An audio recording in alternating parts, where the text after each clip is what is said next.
Okay, good morning, good afternoon. Shall we start? Yeah.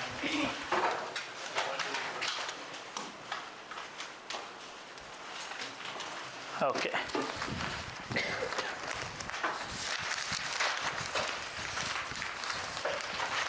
Page number 1.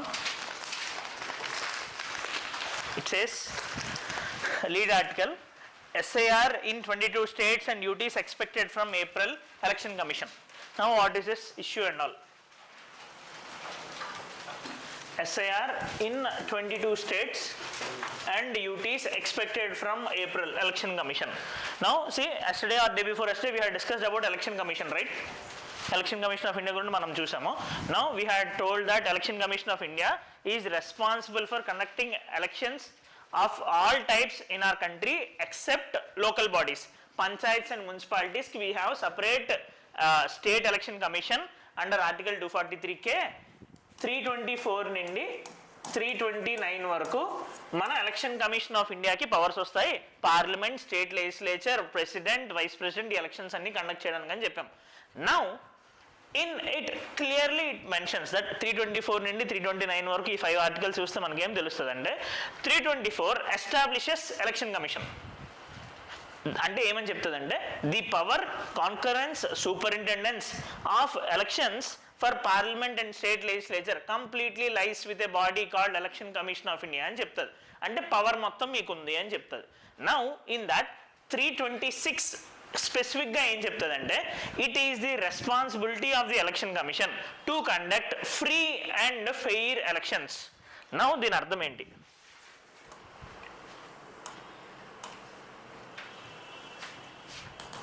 దీని అర్థం ఏంటి అంటే ఫ్రీ అండ్ ఫెయిర్ ఎలక్షన్స్ ఉండాలి అని చెప్పి చెప్తున్నాం. అంటే ఏంటి? ఫస్ట్ ఆఫ్ ఆల్ ఫెయిర్ అంటే అందరికీ సమానంగా ఉండాలి. There shouldn't be any type of problems. ఒకరికి సపోర్ట్ చేస్తూ ఒకరికి అపోజ్ చేస్తూ ఉండకూడదు. Be it a political party or specific group or specific caste ఏదైనా సరే. నౌ సే ఫర్ ఎగ్జాంపుల్ ఒక కాన్స్టిట్యున్సీలోని చనిపోయిన వాళ్ళు ఉన్నారు. నా అది మనం అప్డేట్ చేయలేదు. అప్డేట్ చేయకపోయినప్పుడు ఓటింగ్ పర్సంటేజ్ తగ్గిపోద్దా లేదా నెక్స్ట్ టైం?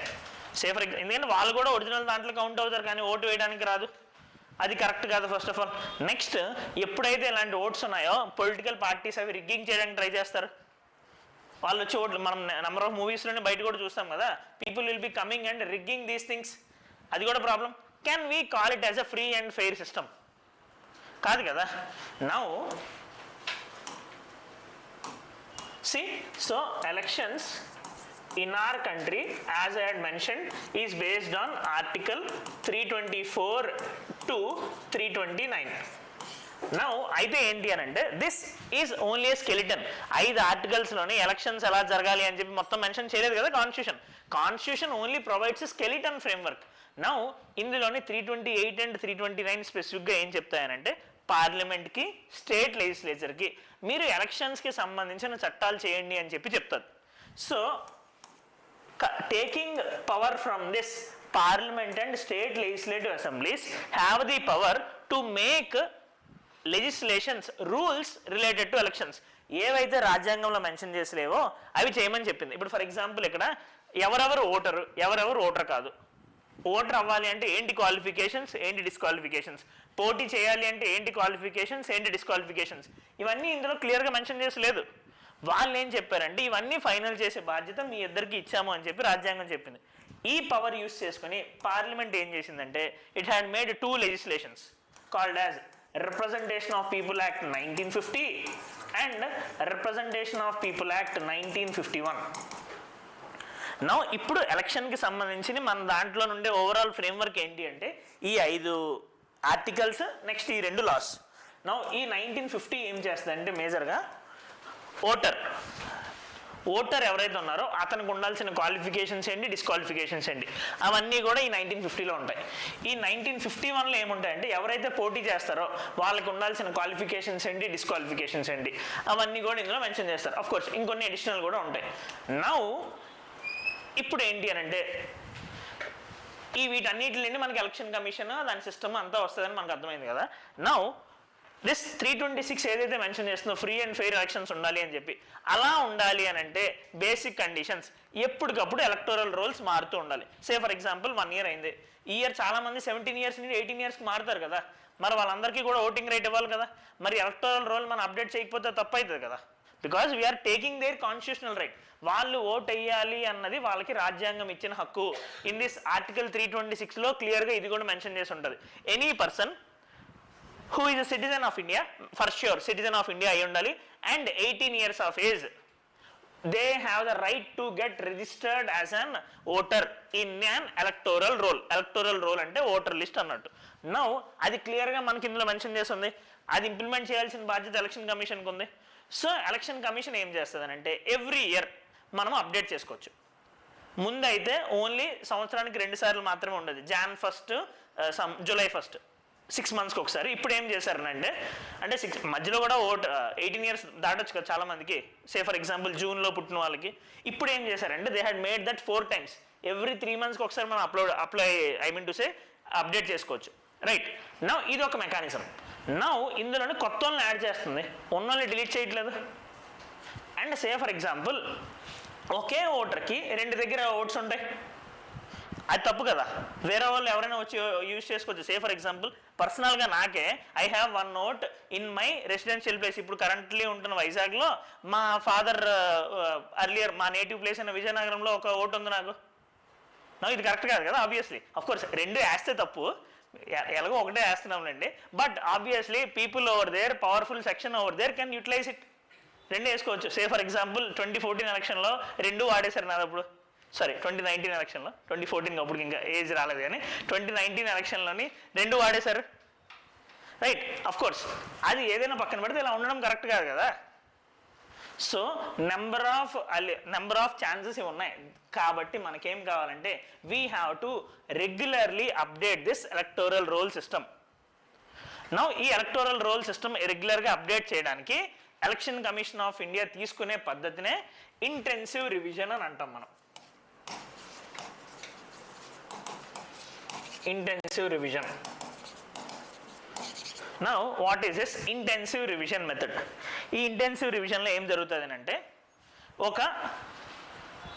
ప్రతి ఇంటికి ఏదైతే ఓటర్ స్లిప్లో అడ్రస్ అన్నీ ఉంటాయో ప్రతి ఇంటికి కూడా election commission of India will send A officer called as booth level officer. ఈ బూత్ లెవెల్ ఆఫీసర్ని ప్రతి ఇంటికి హౌస్ లిస్టింగ్కి పంపించి అక్కడ ఉన్నది ఇది మ్యాచ్ అయిందా లేదా, ఒకవేళ మ్యాచ్ అవ్వకపోతే వాళ్ళకి నోటీస్ పంపిస్తారు. If they didn't respond that vote will be deleted. చనిపోయిన వాళ్ళు తీయడానికి కానీ. సో ఇక్కడ ఏమవుతుంది, we are basically purifying the process of elections, we are purifying the electoral roll system. ఇది జరగాల్సిందే కదా, రైట్. సో అయితే ప్రాబ్లమ్ ఆర్ దీని మీద చాలా అలిగేషన్స్ వచ్చాయి, మీకు ఐడియా ఉండుంటే. ఎందుకంటే ఇది ఒక 6 months నుండి ఎలక్షన్ కమిషన్ చేస్తుంది. నౌ ఇప్పుడు చేస్తున్న దాన్ని it is calling it as special intensive revision. దీన్నే మనం సార్ అంటున్నాం. ఫస్ట్ థింగ్, ఈ ఓటర్ లిస్ట్ అనేది అప్డేట్ చేయాల్సిన అవసరం ఉందా లేదా? ఆబ్వియస్లీ ఉంది కదా. నౌ ఈ సార్ అనే ఎక్సర్సైజ్ ఏదైతే చేస్తున్నారో దీంట్లో ఉన్న అలిగేషన్స్ ఏంటి అంటే అపోజిషన్ పార్టీస్ ఏం చెప్తున్నాయంటే మీరు కావాలని మాకు ఎవరైతే ఓటేస్తారో వాళ్ళని తీసేస్తున్నారు మీరు, you are doing. And say for example చాలా ప్రాబ్లమ్స్ తీసుకొని వస్తున్నారు, అందరికీ మీరు ఇప్పుడు డాక్యుమెంట్లు చూపించాలంటే ఎక్కడి నుండి వస్తాయి? సో ఆబ్వియస్గా అపోజిషన్ కాబట్టి గొడవ చేయాల్సింది, ఇంకొక ఆప్షన్ లేదు వాళ్ళు. అలా అయితేనే వాళ్ళు నెక్స్ట్ ఎలక్షన్లోకి వెళ్ళడానికి ఏమైనా స్కోప్ ఉంటుంది. Now they are doing that, leaving those things aside. అయితే బయట ఉన్న నెరేటివ్ ఏంటంటే ఏదో ఇప్పుడే ఫస్ట్ టైం ఇలాంటివి జరుగుతున్నట్టు, ఇంకెప్పుడు జరగనట్టు. థింగ్ ఏంటి అంటే 1951 నుండి ఇప్పుడు దాకా 9 times ఆల్రెడీ జరిగింది. ఇన్ఫ్యాక్ట్ 2002 వరకు ఎవ్రీ 5 yearsకి 6 yearsకి జరిగేది. అయితే 2003 తర్వాత ఇప్పుడు వరకు చేయలేదు. 2003 తర్వాత మళ్ళీ 2025లోనే చేస్తున్నారు. దట్స్ వై ఇన్ని సంవత్సరాలు జరగలేదు కాబట్టి ఎప్పుడు జరగలేదు అనే ఫీలింగ్లో ఉన్నారు. It use to happen regularly. Actually ప్రతి ఎలక్షన్ అయిపోయిన తర్వాత కూడా ఈ స్పెషల్ ఇంటెన్సివ్ రివిజన్ అనేది జరిగేది. నౌ ఇప్పుడు మళ్ళీ జరుగుతుంది, అంతే difference. Now opposition parties are showcasing some allegations on them. Okay, అర్థమైంది ఎస్ఐఆర్ అంటే ఏంటో బేసికల్లీ. నౌ ఎగ్జామ్కి ఇంకా ఏం మనం గుర్తుపెట్టుకోవాలి అని అంటే with respect to this, be it any exam, as I had mentioned, Representation of People Act Article 324 Election Commission ki power istundi to revise the roles. Intensive house to house verification jarugutadi booth level officers ద్వారా. they will be checking the things and all. Historically it had happened minimum of 9 times from 1950s. Regular ga jarugutuna undi, idem first time kaadu. Idi exam meer first gurtupettukovalsindi. They can ask simply saying that this is the first time SAR is happening. UPSC ki dan way of style lo eppudu elana adugutadi, edaina jarugutunde ippude first time jarugutunda ani cheppi. Now that is not the case, already it had happened many times. Now further, electoral roll lo okalu undali ani ante, as I had mentioned, citizen ayi undali, above 18 years undali. And now say for example ఎందుకు update అవ్వాలి అని అంటున్నామంటే, కొంతమంది చనిపోయి ఉండొచ్చు are కొంతమంది disqualify అయి ఉండొచ్చు. సే for example కొన్ని ఉంటాయి రూల్స్, ఫారెన్ సిటిజన్షిప్ తీసుకున్నారనుకోండి, వాళ్ళు డిస్క్వాలిఫైడ్, నేను పక్కాగా సిటిజన్ అయి ఉండాలి. సో ఇలాంటివన్నీ ఉంటాయి కాబట్టి అది ఎప్పటికప్పుడు ప్యూరిఫికేషన్ అనేది జరగాలి. This is just another step. Now దీన్ని ఏదైతే అలిగేషన్స్ ఇవన్నీ ఉన్నాయో, and these electoral rolls are generally of 3 types actually.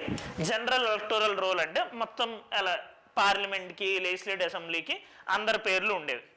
అందులోని స్పెసిఫిక్గా ఒక సెక్టార్ సర్వీస్ ఎలక్టోరల్ రోల్, అంటే సర్వీస్ ఓటర్స్ ఎవరైతే ఉంటారో, ఆర్మీ వాళ్ళు కానివ్వండి, డిఫరెంట్ గవర్నమెంట్ ఎంప్లాయీస్, వాళ్ళని సర్వీస్ ఎలక్టోరల్ రోల్ ఉంటుంది. And specifically we are having overseas electoral roll. Now వీళ్ళు ఒరిజినల్ ఎలక్టోరల్ రోల్లోనే ఉంటారు, వీళ్ళ కోసం అంటూ సపరేట్గా ఇంకొకటి మెయింటైన్ చేస్తారు. ఈ ఓవర్సీస్ ఎలక్టోరల్ రోల్ అంటే NRIs who are willing to come to India and vote, that is called as overseas electoral roll. See currently we do not have proxy voting system. వాళ్ళ తరపున ఇక్కడ ఒక ఓట్ వేయడానికి లేదు, and వాళ్ళు అక్కడే ఉండి ఓట్ వేయడానికి లేదు, దాన్ని రిమోట్ ఓటింగ్ అని అంటారు. నౌ గవర్నమెంట్ ఆఫ్ ఇండియా ఇవన్నీ ప్లాన్స్లో ఉంది. ఎలక్షన్ కమిషన్ రిమోట్ ఓటింగ్ తీసుకొని రావాలి అని, ప్రాక్సీ ఓటింగ్ తీసుకొని రావాలి అని చెప్పి. మీరు విజయ్ది మూవీ ఉంటుంది సర్కార్, ఆయన ఇక్కడికి వచ్చి వేయడానికి కారణం ఏంటి అంటే రిమోట్ ఓటింగ్ అనేది లేదంటే అక్కడే వేసుకునేవాడు కదా, ఎందుకు గొడవ చేయడు కదా ఆయన ఇక్కడ సీఎం అయ్యే అంత. నౌ అవి పక్కన పెడితే, నౌ ఇంకేం తెలియాలంటే మనకి ఎగ్జామ్కి why remote voting is important. Now leave about those people, say for example NRIs వచ్చేది పక్కన పెట్టండి. Now say how many Bihar, UP workers are there in Hyderabad working in different construction sectors. Now just for voting they have to go there. అందుకు ECI ఏం చేస్తుందంటే, it is thinking of coming up with a thing called dynamic ballot. Dynamic ballot ఇదేంటి అని అంటే, say for example మీరు vote వేయడానికి వెళ్ళినప్పుడు ఈయన సే యూపీలోని ఏదో ఒక కాన్స్టిట్యున్సీ, గోరఖ్పూర్ కాన్స్టిట్యున్సీకి చెందిన వాళ్ళు అనుకుందాం, అతని డీటెయిల్స్ ఎంటర్ చేయగానే మన ఎక్కడుండే వాళ్ళు కాకుండా అక్కడ ఉండే రిప్రజెంటేటివ్స్వి కనిపిస్తాయి. అలాంటి ఒక సిస్టమ్ని తీసుకొని వద్దాం అనుకుంటున్నాను. Already they had cent this for approval also. Of course ఇంకా ఫైనలైజ్ అవ్వకపోయినా సరే ఇలాంటి ఒక థాట్ ప్రాసెస్ అనేది ఉంది. ఇది ఎందుకు అని అంటే ఓటింగ్ పర్సంటేజ్ పెంచడానికి, లేబర్స్ని కూడా తీసుకొని రావడానికి. That is a case. And దీనికి ఎప్పుడైతే సుప్రీంకోర్టులో అందరూ అపోజిషన్ పార్టీస్ కేసెస్ ఫైల్ చేశారో, అసలు ఎలక్షన్ కమిషన్కి హక్కు ఏముంది ఇదంతా చెప్తున్నప్పుడు supreme court clearly said it has powers in it. Earlier kuda there is a landmark judgment called as Mohinder Singh Gill versus CEC case.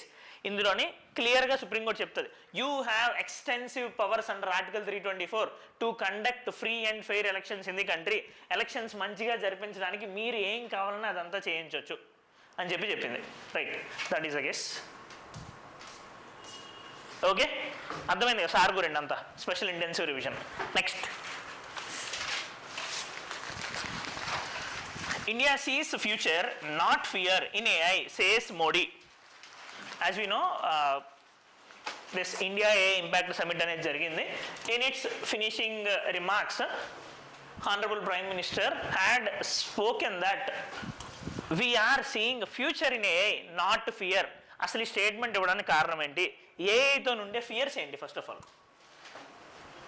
ఆయన చెప్తున్నాడు అని అంటే ఆయన ఏం చెప్తున్నాడు, మేము ఆర్టిఫిషియల్ ఇంటెలిజెన్స్లోని ఫ్యూచర్ని చూస్తున్నాము, వీఆర్ నాట్ సీయింగ్ ఫియర్ అని చెప్పి ఆయన చెప్తున్నాడు.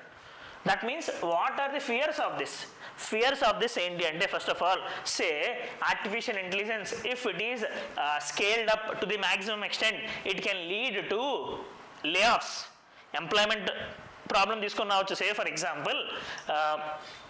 ఎగ్జాంపుల్ జనరల్గా India's work force 18% of the work force is dependent on services sector.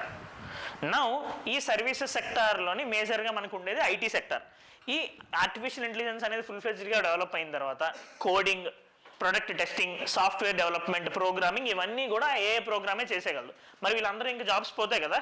Now say for example యూఎస్ఏలోని ఆంథ్రోపిక్ అనే ఒక కంపెనీ క్లాడ్ అనే ఒక ఏఐ సిస్టమ్ని 1 వీక్ బ్యాక్ తీసుకొని వచ్చినప్పుడు and it has been termed as saaspocalypse and 6 monthsలోని సాఫ్ట్వేర్ ఇండస్ట్రీ మొత్తం అంతా కొలాప్స్ అయిపోద్ది అని చెప్పి వాళ్ళు అనౌన్స్ చేశారు డైరెక్ట్గా. ఎందుకంటే ఏదైతే వాళ్ళు ఆంథ్రోపిక్ ఏఐ టూల్ ఇన్వెంట్ చేశారో మొత్తం end to end coding, programming, designing, testing, product development మొత్తం అంతా కూడా అదే చేస్తుంది. వీళ్ళు ఉండాల్సిన అవసరం లేదు కదా. Say for example we have an AI system, నార్మల్గా లేబర్ రిపీటెడ్ వర్క్ ఏదైతే సార్టింగ్ ఇవన్నీ ఉన్నాయో అదే చేసేస్తుంది. ఆ జాబ్స్ ఇంకేం అవసరం లేదు. సే ఫర్ ఎగ్జాంపుల్ ఇండస్ట్రీస్లోని బాక్సులు ఎత్తేది, దించేది ఇదంతా కూడా ఏఐ రోబోట్స్ చేస్తున్నాయి. ఈ జాబ్స్ కూడా పోతాయి. No obviously because of AI we have a fear of layoffs, right. దీనికి సొల్యూషన్ ఏంటి? దీనికి సొల్యూషన్ ఏంటి అంటే we have to upskill the labour, upskill and reskill the labour. వాళ్ళు ఏఐ ఒకటి ఎదిగితే మనకు ప్రాబ్లం, ఏఐతో పాటు మనం ఎదిగితే ప్రాబ్లం లేదు. The future lies when we grow along with AI, right. So అంటే మనకి ఏఐ స్కిల్ కావాలి, ఏఐని యూస్ చేసే కెపాసిటీ అండ్ ఫర్దర్ ఏఐని మనం ఎలా యూస్ చేసుకోవాలి, దీన్ని అప్స్కిల్లింగ్ అని అంటున్నాం. Say for example software programmers C language, Java, Python వీటితో ఇప్పుడు అంతా ఇదే చేసేస్తే ఈ AI and ML and DL వాళ్ళు నేర్చుకుంటారు. That is the upskilling. ఎక్కడెక్కడైతే సెక్టర్స్ మేజర్గా ఎఫెక్ట్ అవుతాయో అవి ఎఫెక్ట్ అవ్వకుండా చేయాలి. That is the thing. Now ఇది కాకుండా ఇంకేం ఫియర్స్ ఉన్నాయి? Say for example you might have seen this Rashmika Mandanna's deep fake video. Rashmika Mandanna deep fake video మీరు చూసుంటారు. సే ఫర్ ఎగ్జాంపుల్ ఎవరో lady some type of semi nude video వస్తే ఫేస్ స్వాప్ చేసి Rashmika Mandanna face పెట్టారు. Now that is called as deep fake. Now first of all deep fake అంటే ఏంటి అని అంటే there will be some fake image or fake video such that we won't be able to realise that it is fake. మనకి చాలా జెన్యున్గా అనిపిస్తుంది. Now అది జెన్యున్గా అనిపించడానికి ఏం జరుగుతుంది అని అంటే we are using sophisticated AI tools. ఈ ఏఐ టూల్స్కి ఉన్న ప్రాసెసింగ్ కెపాసిటీ వల్ల మల్టిపుల్ లేయర్స్ ఒకదాని మీద ఒకటి వేయడం వల్ల అది ఫేక్ అని చెప్పి మనకు అనిపించదు. That is called as deep fake. The another version of this is shallow fake, which means అది చూడగానే మనకి ఫేక్ అని తెలిసిపోద్ది. దీనికి మనం నార్మల్ మన ఫోటో ఎడిటింగ్ టూల్స్ లాంటివి యూస్ చేస్తాం. ఈ ఏఐ వల్ల ఈ డీప్ ఫేక్ అనేది ఎక్కువైపోయింది. Next say for example AI వల్ల ఇంకా ప్రాబ్లమ్స్ ఏంటి అంటే డీప్ ఫేక్ రష్మిక మందానాదే కాకుండా we had seen a deep fake video of Nirmala Sitharaman madam. Now Nirmala Sitharaman madam ఆవిడ ఒక మ్యూచువల్ ఫండ్ ప్రొడక్ట్ని ప్రమోట్ చేస్తున్నట్టు ఒక ఆడియో వచ్చింది. నౌ అది డూప్లికేట్ అని చెప్పి ఎవరు అనుకోరు. నౌ అది చూసి ఒక టెక్కి 20 lakh ఇన్వెస్ట్ చేశాడు. That is a fake thing actually. ఆ మనీ పోయింది, ఆయన వెళ్ళి సైబర్ కంప్లైంట్ ఇచ్చాడు. నౌ ఏ వల్ల ఈ ప్రాబ్లం కూడా ఉంది కదా, because we were unable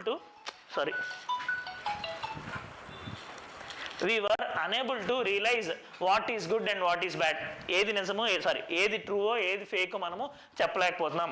so ఈ ఫియర్ కూడా ఉంది. Of course there are n number of other fears. Say for example AI నుండి వచ్చే అవుట్పుట్ మొత్తాన్ని మనం నమ్మాలని లేదు, because there are problems like algorithmic biases in this. Okay, ఇప్పుడు ఏఐ అనేది బాగా వర్క్ అవ్వాలి అని అంటే దానికి ఇచ్చే డేటా ఆధారంగా అది వర్క్ అవుతుంది. మనం డేటా కరెక్ట్గా ఇవ్వకపోతే తప్పు వస్తుంది కదా. Say for example honourable prime minister France, ఇప్పుడు ఈ ఇయర్ మనకి ఏఐ సమిట్ అయింది కదా, లాస్ట్ ఇయర్ ఫ్రాన్స్లో అయింది. India is the co-chair for it. He proved how this AI system is a problematic thing. ఆయన ఏం చేశారంటే వరల్డ్ స్టేజ్ మీదకి వెళ్ళి give me an image, AI సిస్టమ్కి ఇన్పుట్ ఇచ్చాడు. Give me an image of a person writing with left hand. Now దాని దగ్గర ఉన్న డేటా మొత్తం అంతా కూడా right hand, because mostly 95% of the data sets దానికి ఫీడింగ్ ఇచ్చింది అంతా కూడా రైట్ హ్యాండ్లో ఉంటుంది. అదేం చేసిందని అంటే రైట్ హ్యాండ్తో రాస్తున్న లెఫ్ట్ సైడ్ నించున్న వాళ్ళు ఇచ్చింది. ఓకే, నో అది నిజం కాదు కదా. సిమిలర్లీ యూఎస్ఏలో ఏమవుతుందంటే since lot of data has been given by the whites, అక్కడ రేషియల్ డిస్క్రిమినేషన్ చూపిస్తుంది. నెక్స్ట్ అమెజాన్ వాళ్ళు ఏఐ టూల్ని యూస్ చేసి రిక్రూట్మెంట్కి ట్రై చేశారు. ఏం జరిగిందంటే ఒక్క ఉమెన్ కూడా తీసుకోలేదు. అది ఎందుకు తీసుకోలేదు అంటే దానికి ఏదైతే పాత డేటా ఫీడ్ ఇచ్చి దీన్ని బట్టి నువ్వు రిక్రూట్ చేసుకున్నారో ఆల్రెడీ జెండర్ డిస్పారిటీ అనేది ఉంది. ఉమెన్ వర్క్ ఫోర్స్ లేరు అమెజాన్లో రిలేటివ్గా. సో దానివల్ల ఏం చేసింది, ఉమెన్ మంచిగా పర్ఫామ్ చేసినా సరే ఉమెన్నే తీసుకుంది. ఎందుకంటే ఆల్రెడీ దాని దగ్గర ఉన్న డేటాలోని ఉమెన్ని లేరు. సో ఇట్ విల్ బి ఏవైతే స్టీరియోటైప్స్ ఉన్నాయో ఇది ఇంకా ప్రమోట్ చేస్తూనే ఉంటుంది. So there are some fears of this because ఆ డేటా బట్టి మొత్తం అంతా ఆధారపడి ఉంటుంది. మీకు more into it you will be learning in our science and classes in detail, not an issue. Okay, so ఈ ఏఐ వల్ల ఈ ఫియర్స్ అన్నీ ఉన్నాయి. ఆయన ఏం చెప్తున్నాడు అంటే ఇప్పుడు ప్రైమ్ మినిస్టర్, సో ఏఐతో ఫియర్ అయితే ఉంది but we can turn it into the future. ఏఐతో ఫియర్తో పాటు మనకి బెనిఫిట్స్ కూడా ఉన్నాయి, right? Obviously there are n number of benefits. Now మీరు రోబో మూవీ చూస్తే అందులోని సెకండ్ హాఫ్లోని రెడ్ చిప్ వచ్చిన చిట్టిని పక్కన పెడితే ఫస్ట్ హాఫ్లోని గ్రీన్ చిప్ ఉన్న చిట్టి ఉంటాడు కదా, అదంతా మంచి పనులే కదా చేస్తాడు ఆయన. నో, అది ఫస్ట్ ది ఫ్యూచర్, సెకండ్ అంతా ఫియర్. ఆయన ఏం చెప్తున్నాడంటే మనం ఫ్యూచర్ని ఎన్క్యాప్సులేట్ చేసుకుందాము అని చెప్పి ప్రైమ్ మినిస్టర్ చెప్తున్నాడు. That is the case. Now see, AI as a topic will be very much important both for prelims and mains for all the exams, UPSC, UPSC and DGPSC. Okay. Next. Supreme Court slams unchecked freebies, questions appeasement.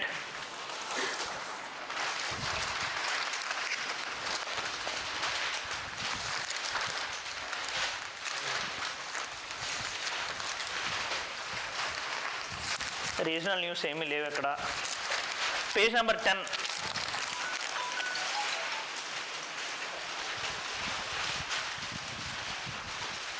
Sorry, page number 10. Supreme court slams unchecked freebies, questions appeasement. Now ఇదేంటి అని అంటే he is speaking about a thing called as freebies. Freebies అంటే ఉచిత పథకాలు.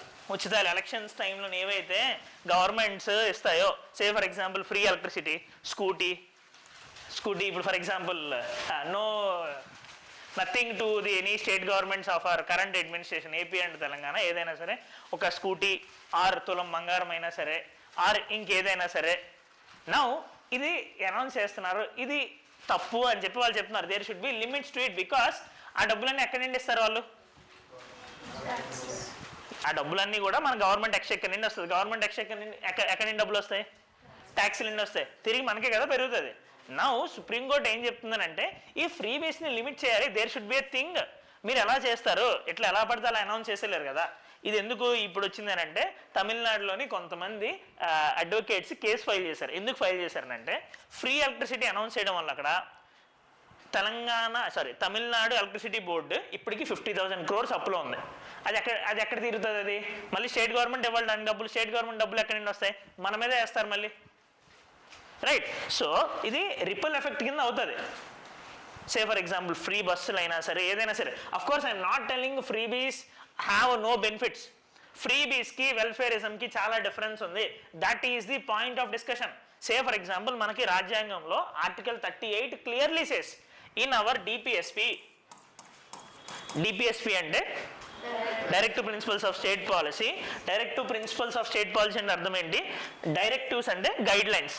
Government, state అంటే government కదా, గవర్నమెంట్కి మన రాజ్యాంగం ఇస్తున్న గైడ్ లైన్స్. మీరు ఎలా చేయండి, ఈ యాంగిల్లో ఆలోచించండి అని చెప్పి చెప్తుంది. It's a type of guiding light. నా ఇందులోనే ఆర్టికల్ 38 క్లియర్గా చెప్తుంది. ఏం చెప్తుంది? You have to make sure that you will protect the welfare of the people. Welfare స్టేట్ని క్రియేట్ చేయాలి అంటే, వెల్ఫేర్ స్టేట్ అంటే అర్థం ఏంటి అని అంటే మీరు జనాల యొక్క బాధల్ని పట్టించుకోవాలి. ఓన్లీ లా అండ్ ఆర్డర్ చూసుకోవడం, సెక్యూరిటీ ఇవ్వడమే కాదు. You should also take care of their food, health, education, women development, ఇవన్నీ కూడా మీరు పట్టించుకోవాలి అని చెప్పి ఈ డిపిఎస్పి చెప్తుంది. నో అలా చెప్తుందని చెప్పి ఎలా పడితే అలా డబ్బులు ఖర్చు పెట్టలేము కదా. There is a limit. Now ఎలా పడితే అలా ఫ్రీబీస్ ఖర్చు పెట్టడం వల్ల ఏమవుతుంది అంటే that is called as revenue expenditure. మీరు ఎకానమీలో మీరు రెవెన్యూ ఎక్స్పెండిచర్, క్యాపిటల్ ఎక్స్పెండిచర్ అని చూస్తారు. రెవెన్యూ ఎక్స్పెండిచర్ అంటే అర్థం ఏంటి అని అంటే బేసికలీ నాన్ ప్రొడక్టివ్ ఎక్స్పెండిచర్. మీరు పెట్టే ఖర్చుకి పెద్దగా ఉపయోగం రాదు. సే ఫర్ ఎగ్జాంపుల్ మీరు ఒక 10,000 ఒకరికి ఫ్రీగా ఇచ్చారు. ముందు అర్లియర్ ఆంధ్రప్రదేశ్ అడ్మినిస్ట్రేషన్లో ఉండేటప్పుడు ఫ్రీవీస్ use to be even more in higher context. ప్రతి క్యాస్ట్కి 10,000, ఉమెన్కి 15,000 ఇలా ఉండేది. ఇప్పుడు వీళ్ళు ఇవ్వట్లేదని కాదు కానీ వీళ్ళు ఇస్తున్నారు, పేర్లు మార్చంతే. నౌ ఏవైతే ఇస్తున్నారో దానివల్ల ఇమీడియట్గా వాళ్ళు ఖర్చు పెట్టేస్తారు, అయిపోయింది కదా. అలా కాకుండా if they are giving you some skilling, or say for example ఆ డబ్బులు మీరు ఇన్ఫ్రాస్ట్రక్చర్లో, రోడ్లలో, బ్రిడ్జిల్లో మీరు ఖర్చు పెడితే దానివల్ల మల్టిప్లైయర్ ఎఫెక్ట్ వస్తుంది. Every rupee spent on capital expenditure దానివల్ల 3 రూపీస్ రిటర్న్ వస్తుంది గవర్నమెంట్కి. సే ఫర్ ఎగ్జాంపుల్ ఒక రోడ్ వేసారు, రోడ్ వేసినప్పుడు ప్రెగ్నెన్సీతోని ఊర్లు దాటగా చనిపోరు కదా ఎవరునో. Next say for example bus facility చేశారు, రోడ్లు ఉన్నప్పుడు బస్సులు వస్తాయి, అప్పుడు ఎడ్యుకేషన్ వెళ్తుంది అందరికీను, హెల్త్ ఫెసిలిటీస్ వస్తాయి, right. There are n number of benefits of this expenditure. ఈ ఎక్స్పెండిచర్ మీరు ఎప్పుడైతే రెవెన్యూ ఎక్స్పెండిచర్ ఆర్ ఈ ఫ్రీబీస్ని పెంచుకుంటూ వెళ్తారో ఇవి తగ్గిపోతాయి. ఇవి తగ్గిపోయినప్పుడు ఇవేమీ చేయలేం మనం. ఇండస్ట్రీస్ తీసుకున్న వాళ్ళం ఎప్పుడైతే రోడ్లు అవన్నీ వేస్తారో ఏమవుతుంది, అక్కడ పక్కన చిన్న చిన్న షాప్స్ వస్తాయి, ఎకానమిక్ గ్రోత్ అవుతుంది, ఇండస్ట్రీస్ రావడానికి రెడీగా ఉంటాయి. This is called as crowding in of investments and multiplier effect. Now ఇవన్నీ ఎప్పుడు జరుగుతాయి, మనం ఫ్రీబీస్కి ఖర్చు పెట్టకుండా, చెత్తకి ఖర్చు పెట్టకుండా, మంచికి మొత్తం అంతా ఖర్చు పెట్టేటప్పుడు. Supreme Court is warning that you are crossing all the limits అని చెప్పి, రైట్. నౌ అలా అని చెప్పి మొత్తం మీరు ఫ్రీగా ఖర్చు పెట్టొద్దని కాదు, there is a limit. Pensions senior సిటిజన్స్కి కావాలి, విడోస్కి కావాలి, అది ఇవ్వాలి. Because our constitution itself says this. So ఈయన ఏం చెప్తున్నారంటే we have to draw a fine line between freebies and welfarism. Welfarism తప్పు కాదు, కానీ ఫ్రీబీస్ తప్పు. Revenue culture is a wrong. ఎందుకంటే మన ఫ్యూచర్లో ఈ ట్యాక్స్ అంతా ఫ్యూచర్లో సిటిజన్స్ మీద పడుతుంది. ఇప్పుడు మనం ఎంత ఖర్చు పెడుతున్నామంటే అర్థం ఏంటంటే ఫ్యూచర్ పీపుల్ ఎవరైతే మన నెక్స్ట్ జనరేషన్స్ ఉన్నారో వాళ్ళ జీవితాన్ని తాకట్టు పెట్టి ఇప్పుడు ఖర్చు పెడుతున్నట్టు, అంతే కదా ఫ్రీబీస్ అంటే. సో అది కరెక్ట్ కాదు అని చెప్పి ఆయన చెప్తున్నారు, దీనికి ఒక సొల్యూషన్ రావాలి అని చెప్పి చెప్తున్నారు. That is the article, overall idea of this article.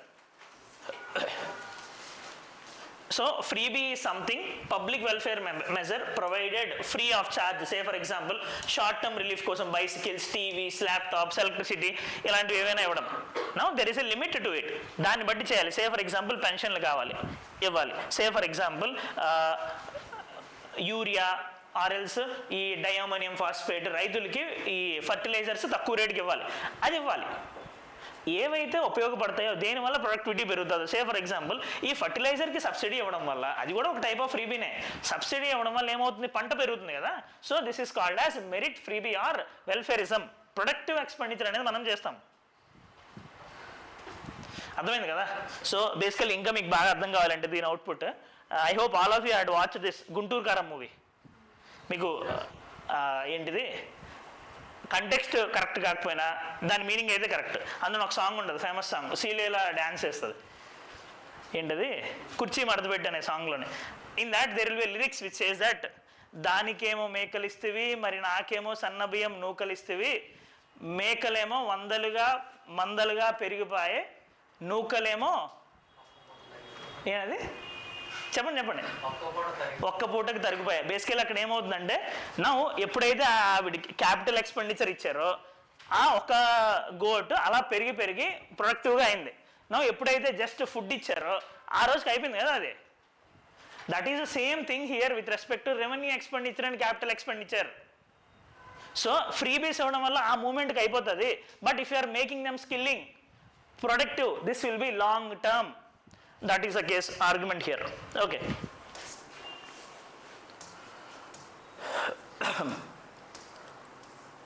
Once I have a look of this, దీని వల్ల వచ్చే బెనిఫిట్స్ ఏంటి అన్నీ కూడా నేను రాశాను. సే ఫర్ ఎగ్జాంపుల్ నేను ఫ్రీబీస్ ఇవ్వడం వల్ల మొత్తం ప్రాబ్లమ్స్ అన్నీ నేను చెప్పట్లేదు. సే ఫర్ ఎగ్జాంపుల్ తమిళనాడులోని సైకిల్స్ డిస్ట్రిబ్యూట్ చేయడం వల్ల స్కూల్ గోయింగ్ పీపుల్ గర్ల్స్కి ఏంటది ఎన్రోల్మెంట్ పెరిగింది, గర్ల్ ఎడ్యుకేషన్ పెరిగింది, బేటీ బచావో బేటీ పడావో లాగా జరిగింది. నౌ బట్ దేనికి ఒక లిమిట్ అనేది ఉండాలి, ఎలా పడితే అలాగే ఖర్చు పెట్టకూడదు అని చెప్పి, right. That is the case. Next Congress accuses centre of, same page పక్కన article, Congress accuses centre of censoring AI generated satire. No ఇదేంటి, ఇది very very important. Indirectly you can get in the prelims examination. ఇది ఏంటి అని అంటే one video of honourable prime minister AI generated వీడియోని social media platforms like Twitter, Instagram వీటన్నిటిలోని తీశారు, circulate అవుతుంది. నా గవర్నమెంట్ ఏం చేసిందంటే ఈ సోషల్ మీడియా ప్లాట్ఫామ్స్కి అది రిమూవ్ చేసామని చెప్పింది. సోషల్ మీడియా ప్లాట్ఫామ్స్ని అది రిమూవ్ చేసామని చెప్పేసింది.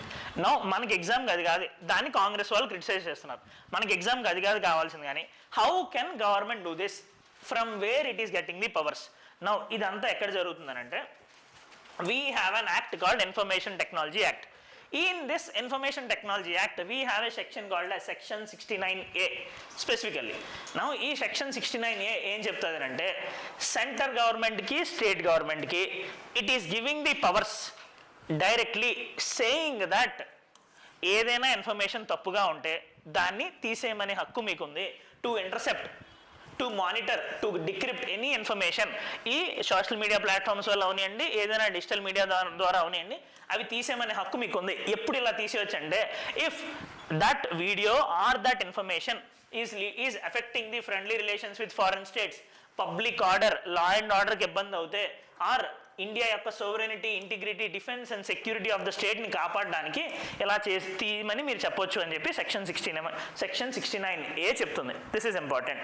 అర్థమైంది కదా ఇది? నౌ ఇది ఎందుకు మనం డిస్కస్ చేస్తున్నామనంటే if you see here section 69A కింద ఈ వీడియోస్ని డిలీట్ చేయమని చెప్పి గవర్నమెంట్ ఆర్డర్ ఇచ్చింది. That is the case. Now ఇంకొకటి very very important for this year's exam ఎవరైతే రాస్తారో వాళ్ళు ఏంటి అని అంటే in the context of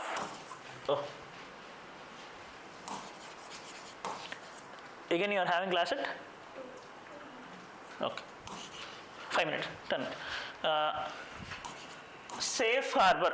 Now what is meant by this safe harbor clause?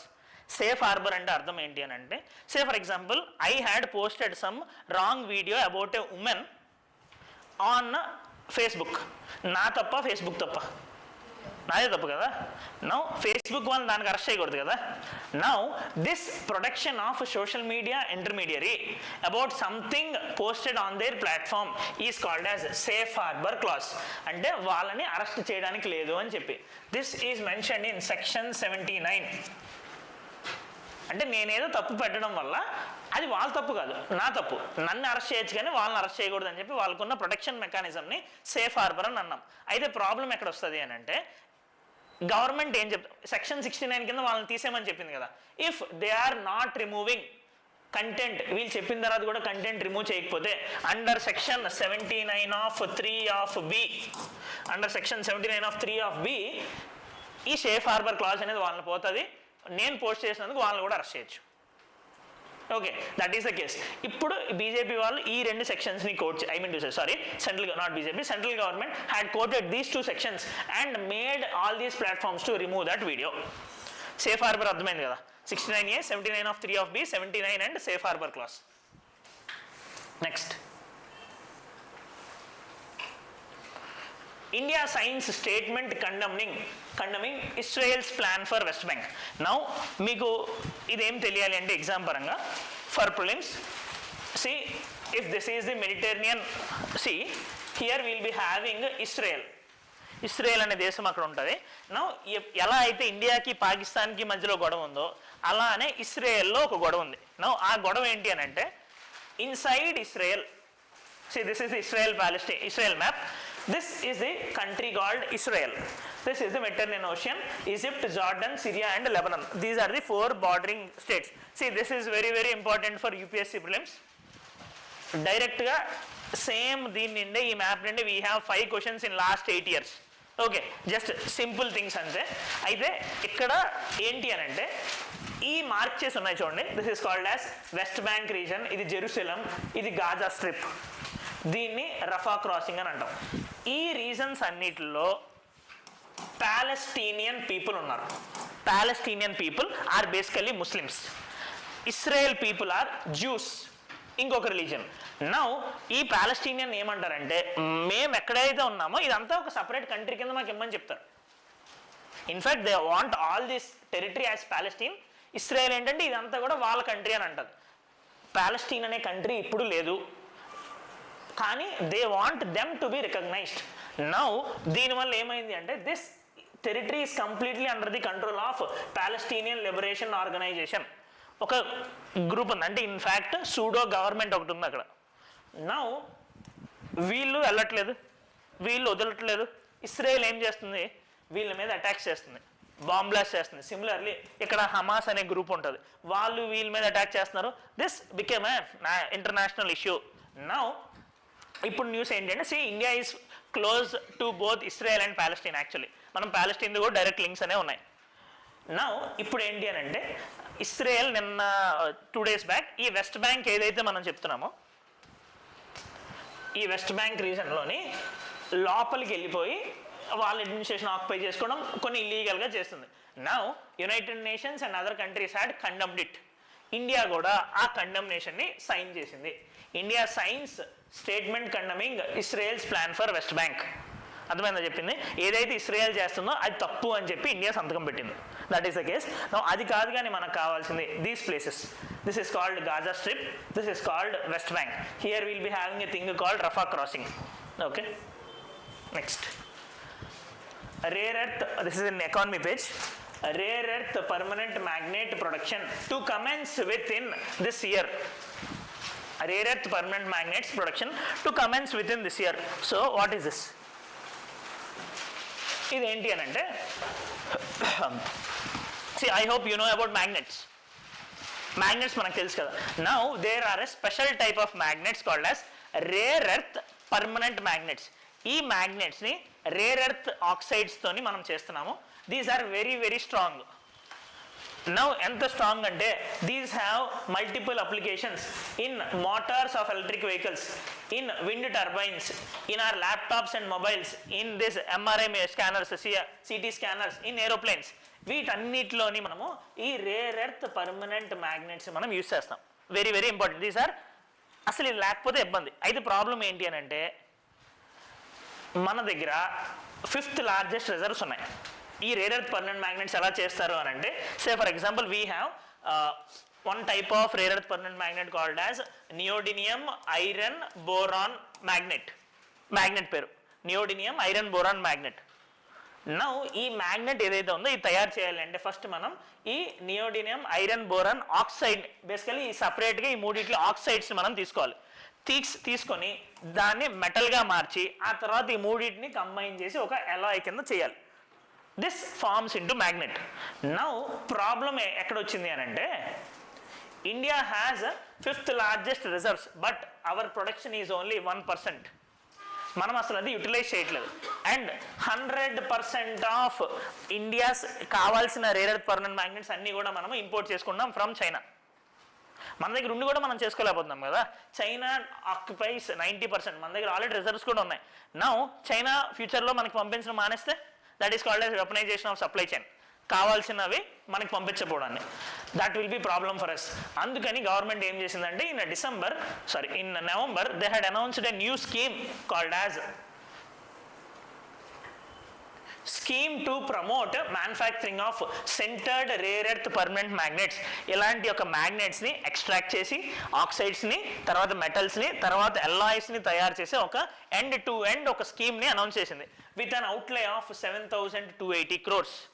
Okay, in this November. Now ఇప్పుడు మన న్యూస్ ఏంటి అని అంటే he saying this Kishan Reddy garu who is minister of mines at the national level. ఈయన ఏం చెప్తున్నారు అని అంటే ఇది ఇయర్లోనే మొత్తం ఈ స్కీమ్ అంతా స్టార్ట్ చేస్తామని ఆయన చెప్పారు. నౌ ఎగ్జామ్కి మనకి ఏం కావాలి అని అంటే ఫీచర్స్ ఆఫ్ దిస్ స్కీమ్. ఈ స్కీమ్ని ఇంప్లిమెంట్ చేసేది ministry of mines with the oversight of department of atomic energy and NITI Aayog. దీని ద్వారా మనము 6,000 million tons పర్ యానం సంవత్సరంలోని ఎవ్రీ ఇయర్ 6,000 million tons తయారు చేద్దాం అనుకోండి. ఎందుకంటే ఆల్రెడీ మన దగ్గర చాలా ఉన్నాయి కదా.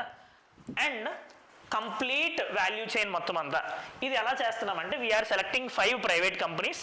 ఒక్కొక్క ప్రైవేట్ కంపెనీకి కూడా మనము ఈ మనీని డిస్ట్రిబ్యూట్ చేస్తున్నాం around 1,200 crores award. Okay, now yeah వాళ్ళు తయారు చేసేందుకు ఎక్స్ట్రాక్ట్ చేసి తయారు చేసేందుకు వాళ్ళకి ఇన్సెంటివ్స్ కింద 6,450 crores ఇస్తాం ఇందులో. అండ్ వాళ్ళు ఈ ప్లాంట్ పెట్టడానికి ఏదైతే ఖర్చు అవుతుందో అందులో 750 crores వాళ్ళకి ఇస్తాం. బేసికల్లీ ఎందుకు అంటే మన దగ్గర ఉండి మనం చేయలేకపోతున్నాం కాబట్టి we want our private sector to participate. Private sector ఇది ప్రొడక్షన్ చేయడం స్టార్ట్ చేస్తే government will be giving money to them to an amount of 7,280 crore overall. Okay, 7 years overall scheme. First 2 years వీళ్ళు వాళ్ళ బిల్డింగ్స్ అన్నీ కట్టడానికి, next 5 years ప్రొడక్షన్కి. Okay, as I mention first oxides మనం extract చేస్తాం, next metals తయారు చేస్తాం, తర్వాత ఎలాయిస్ చేస్తాం, తర్వాత మ్యాగ్నెట్ కింద దాన్ని మార్చుతాం. మోస్ట్ ఆఫెన్ మనం యూజ్ చేసేది ఇందాక మీకు చెప్పినట్టు neodymium iron and boron magnets. Now why these are very much famous ante, these have high magnetic strength, high heat resistance, compact size with superior performance, చిన్న సైజ్ అయినా సరే పెద్ద పర్ఫార్మెన్స్ ఉంటుంది అని చెప్పి, అండ్ దీనికన్నా బాగా పనిచేసేది ఇప్పుడు దాకా మనకి సబ్స్టిట్యూట్ దొరకలేదు కాబట్టి, రైట్? అర్థమైందా? For this we had started this scheme. Obviously, see, UPSC loni they will be asking, and not only UPSC, in other exams, TSPSC, ABPSC also, they will be asking schemes of 3 domains actually. First domain enti ante last 1 year lo launch chesin schemes, ante kotta schemes like these schemes. Next type of scheme enti ante flagship schemes. Ivi flagship schemes which are in news in the last 1 year. Say for example, ఏదైనా PM Kusum అనే scheme, PM Kisan Sampada అనే scheme, PM Fasal బీమా యోజన అనే scheme, ఇవి important schemes, ఇవి న్యూస్లో ఉన్నాయి. అంటే ఇవి కొత్తవి కాదు కానీ న్యూస్లో ఉన్నాయి ఇవి. నెక్స్ట్ ఇంకొక టైప్ ఆఫ్ స్కీమ్ ఏంటి అని అంటే ఫ్లాగ్షిప్ స్కీమ్స్, అవి న్యూస్లో లేకపోయినా మనం చదవాల్సినవి. MG NREGA, national food security act, ఇలాంటివి ఏవైతే న్యూస్లో లేకపోయినా సరే మనం చదవాలి. These are the 3 areas where UPSC and other groups bodies will be asking questions from the schemes. Okay, yeah, thank you. అర్థమైందండి?